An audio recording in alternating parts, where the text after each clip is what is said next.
Kimi, inaabangan na ang entry sa hashtag Piliin mo ang Pilipinas. Kakasakaya.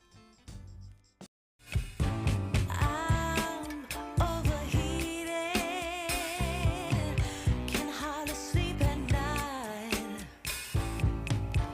doing crazy dreaming. You're the reason why.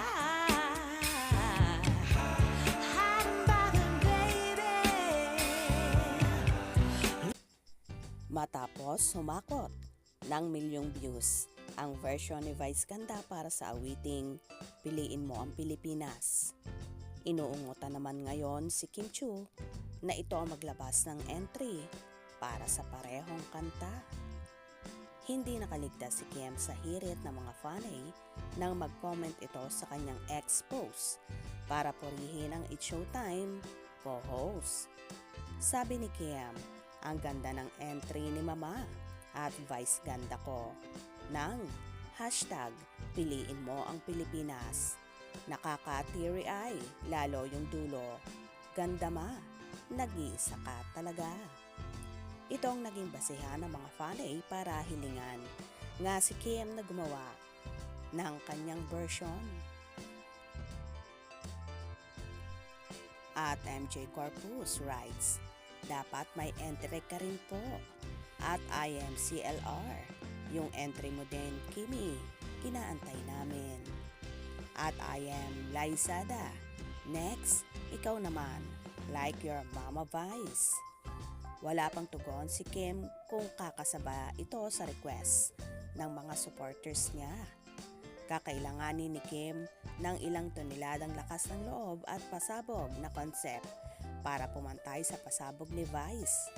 Samantala maging si Glyza De Castro ay naantig sa video ni Vice Ganda.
Super galing ng pagkakagawa ni Meme Vice Ganda, talagang nakaka-amaze ang ginawa niyang video.